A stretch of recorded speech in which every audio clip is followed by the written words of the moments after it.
Bharat Myanmar সীমান্তের কাছে অরুণাচল প্রদেশের ঘন জঙ্গলে ঘেরা গ্রাম পাংসাও। আর এই গ্রামেই রয়েছে এমন একটি রহস্যময় হ্রদ যার আশেপাশে নাকি কেউ ভুল করেও কখনো যায় না। কথিত আছে এই হ্রদের কাছে গেলে কেউ ফিরে আসে না। লেক অফ নো রিটার্ন নামে এই হ্রদটি পরিচিত।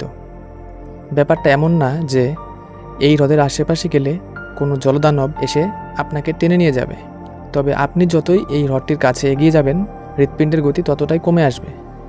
ধীরে ধীরে ঢলে পড়বেন মৃত্যুর কোলে। আর এই কারণেই হ্রদটিকে বলা হয় লেক অফ নো রিটার্ন বা না ফেরার হ্রদ। 1.2 বর্গ কিলোমিটার দৈর্ঘ্যের হ্রদটি প্রায় 1 শতাব্দী ধরে এই রহস্য নিয়ে টিকে আছে। স্বাভাবিকভাবেই রহস্যের জাল ক্রমে গ্রামের সীমানা ছাড়িয়ে দেশের গণ্ডি পেরিয়ে গেছে। ধীরে ধীরে হ্রদটি পরিচিত হয়ে উঠেছে অশুভ ও প্রাণঘাতী হিসেবে। রহস্যের শুরুটা হয় দ্বিতীয় বিশ্বযুদ্ধের সময়। কথিত আছে সে সময় হ্রদের পাশে একটি মার্কিন যুদ্ধবিমান জরুরি অবতরণ করে।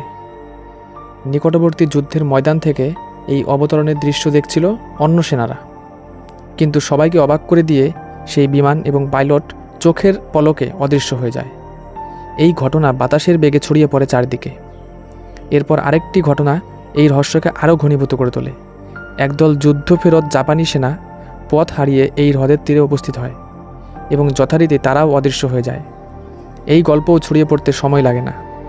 এরপর থেকেই কেউ ভয়ে ওই হ্রদের ত্রিসীমানায় যেত না, যদিও সে সময় জায়গাটি ছিল ঘন জঙ্গলে ঘেরা। এখন জঙ্গল অনেকটাই পরিষ্কার হয়েছে, শুধু পরিষ্কার হয়নি সেই রহস্যের কারণ। ভারতকে পৃথিবীর অন্যতম রহস্যময় দেশ হিসেবে আখ্যায়িত করা হয়। এই দেশে বর্তমান তথ্য প্রযুক্তির যুগে এমনও অনেক রহস্যময় জায়গা আছে যেগুলোর রহস্য উন্মোচন করা এখনও সম্ভব হয়নি। লেক অফ নো রিটার্ন তেমনই একটি রহস্যময় জায়গা।